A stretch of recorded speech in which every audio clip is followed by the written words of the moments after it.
Hello, this is Jay Mitchell, and we are back from another episode of the Libertarian Uncensored podcast, going over all the posts on the Libertarian Uncensored subreddit. Let's get right into it. So first we have a physical fitness test disproportionately excluded female applicants, evidence of discrimination or just biology differences from Lemon Limelight. And that the post says the Justice Department is suing the city of South Bend for, in part, using a physical fitness test that allegedly discriminates against female applicants.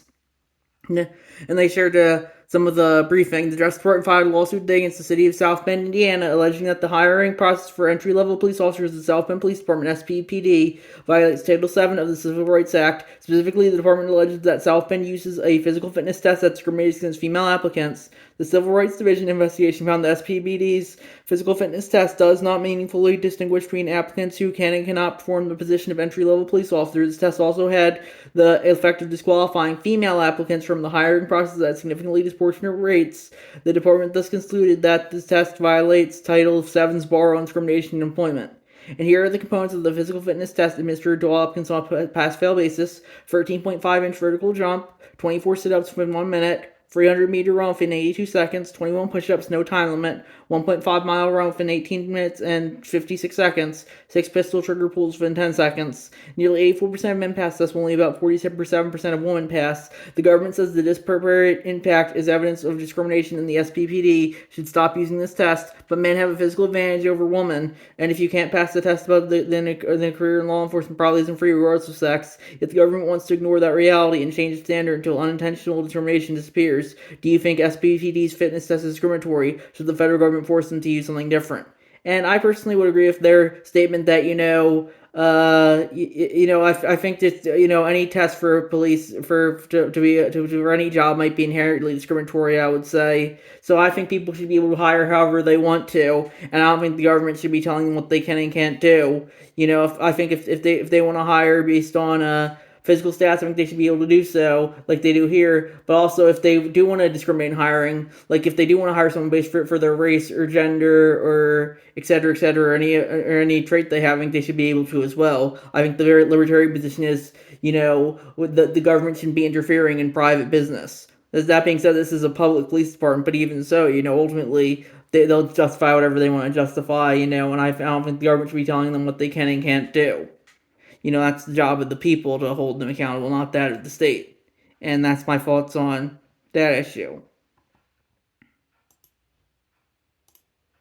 Then we have Kamala Harris wants you to forget the countless people she put in jail for marijuana charges. She is lying from Immortal Sauce, and that's a tweet she made. No one should go to jail for smoking weed. And then the picture says Kamala Harris will legalize recreational marijuana, breaking down unjust barriers that hold black men and other Americans back, and making sure black Americans have opportunities to succeed as the marketplace takes shape. And that just goes to show you how they still say one thing and then do the other thing. They just either stab you in the front or stab you in the back. Donald Trump in some ways is a stab you in the front candidate, but in this way, Kamala Harris is more of a stab you in the back candidate. But both of them will stab you in the back. It might just depend on your beliefs. But regardless, she's just using it as they always say they're going to legalize recreational marijuana nationwide, but they never do. It's just a carrot on a chain, carrot on a stick to just move voters along. That's why they never legalize recreational marijuana nationwide, because then they'll lose that ability to say, oh, we're going to legalize it this time. Fool me once, shame on you. Fool me twice, shame on me. Fool me 1,000 times, and I guess I do deserve to be fooled. And that's my thoughts on that issue. And we have Supreme Court revised lawsuit of citizen journalist gets arrested for asking a question from thefire.org by Patam 13. And yeah, I definitely do think that you shouldn't be arresting citizens just for asking questions. People should have the freedom of speech to say whatever they want. And that's my thoughts on that issue. Then we have Italy passes anti-surrogacy law that effectively bars gay couples from becoming parents, from WashingtonPost.com by Legio X. And yeah, I personally think any couple who wants to be a parent should be able to be parents. But with that being said, sometimes the state will pass legislation to stop that, and that's why I think if people want to be parents, I don't think they need the state's recognition to do so. or do surrogacy. But with that being said, I guess sometimes the state will justify making things illegal for no reason, and sometimes you just have to deal with it. And that's my thoughts on that issue.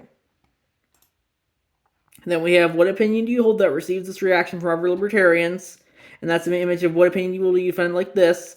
And it's like a million people, and one guy says, yes, you are all wrong. And I think my libertarian position now, everyone disagree with, is that the state is inherently authoritarian, and and if people want to form a voluntary state, I think that's okay. But even if in a voluntary state, it's still inherently going to be authoritarian, even if everyone consents to it, because authoritarianism, even if it's voluntary, is still authoritarianism. And that's my thoughts on that issue. Then we have Kamala Harris rolls out national marijuana legalization plan, pledging to make it the law of the land from marijuanamoment.net by far and chimney. And yeah, I'm not buying it. And even if she does it, all the other drugs will still be illegal and they'll still go after you for them. So, I don't think it will really change too much, even if she does do it.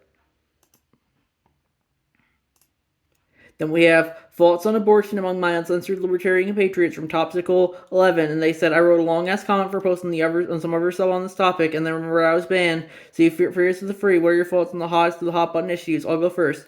Somewhere between conception and birth, it seems clear that developing fetus becomes a person. Conception is too early. The circular mass bears the resemblance to a child and does not yet function like a child. Full term is too late. The child has been viable and recognizable a baby for months at this point. I tend to draw a line at viability almost 22 weeks or so. Before that, as terrible as abortion is, I believe it must be allowed. After that, I believe that there should be exceptions if the mother's life is threatened or the child becomes non-viable. When abortion must happen, it should be convenient, safe, and simple to procure. I look forward to an eventual technological solution that removes the ethical dilemma. If gestation could be externalized, maybe the current physical and moral ways of reproduction be eliminated. There would be new dilemmas, of course, but I think probably better ones.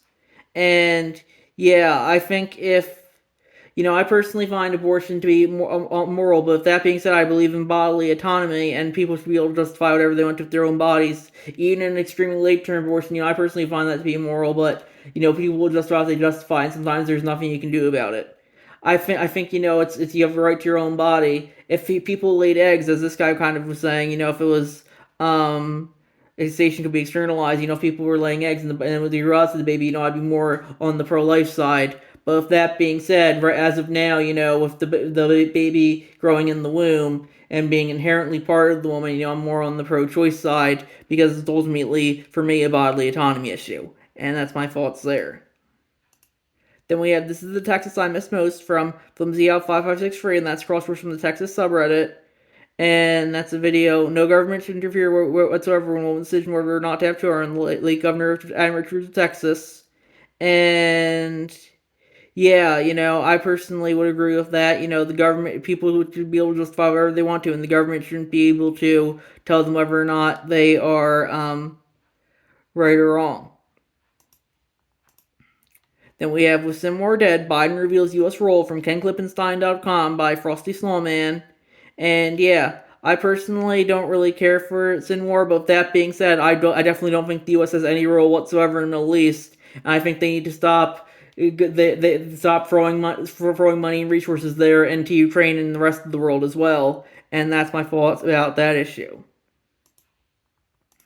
Then we have Donald Trump outlines demands for Rupert Murdoch live on Fox from Mediaite.com by Donald Key, and that's a crosswords from the centrist subreddit.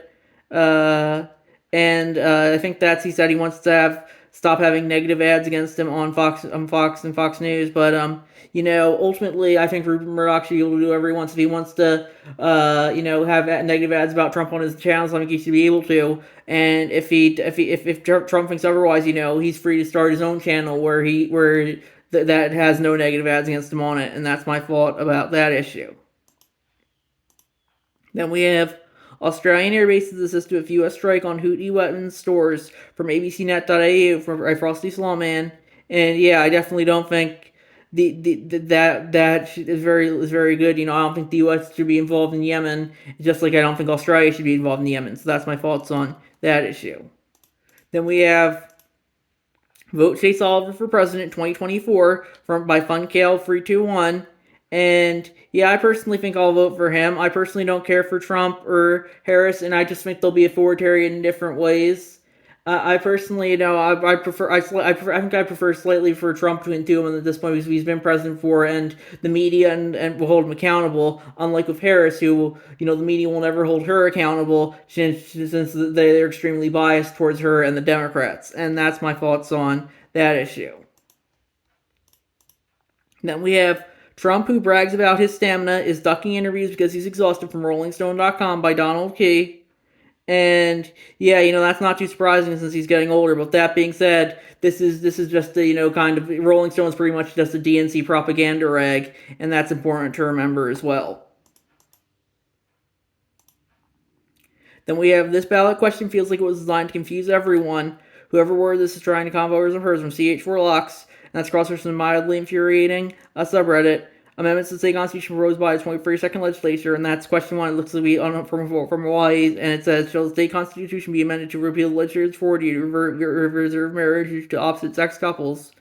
And I personally think repealing legislative authority is always a good thing, and that should be the libertarian position, and that's my thoughts on that issue. Then we have the title is Believe. It's a fantastic comic and really makes you think. Well worth the read by anyone. From theoatmeal.com by Swamp Yankee Dan. That's the comic they shared. You're not going to believe what I'm about to tell you, and it's two birds talking to you over. I'm going to tell you some things. You're not going to believe these things I'll tell you, and that's okay.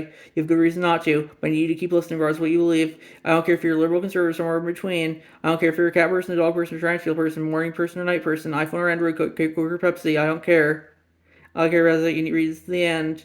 And that sounds good. Let's begin. You may have heard George Washington teeth. He lost most of his teeth in his 20s and had a set of dentures made out of wood. It's a stirring visual. Finding flower recommended to first president of the United States, clicking his way through a ham sandwich.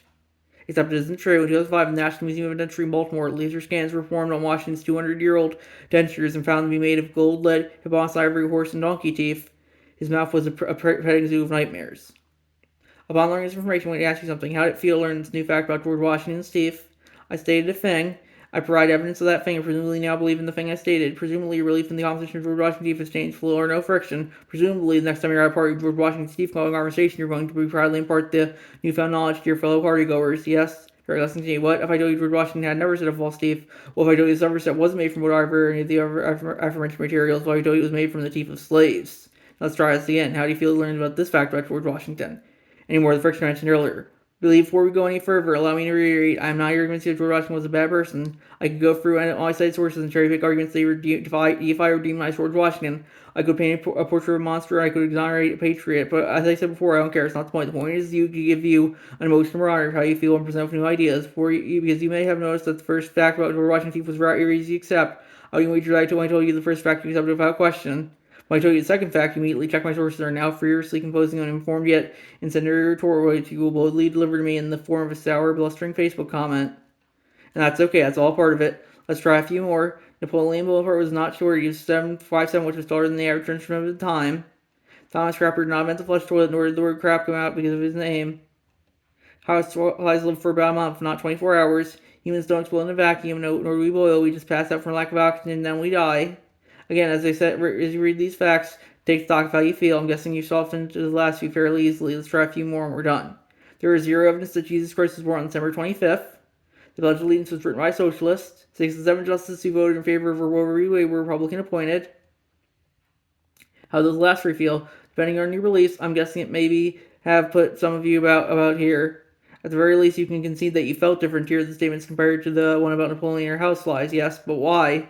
Why do we easily solve some ideas but not to others? Why do we naturally, when presented with evidence counter our beliefs? Why do we not only ignore this evidence but dig our heels in deeper and believe more strongly in the opposing argument? Why would providing more evidence make someone less likely to believe in an idea? It seems backwards and batshit fucking bonkers to me. It turns out batshit fucking bonkers is the name in the world of neuroscience. It's called the backfire effect.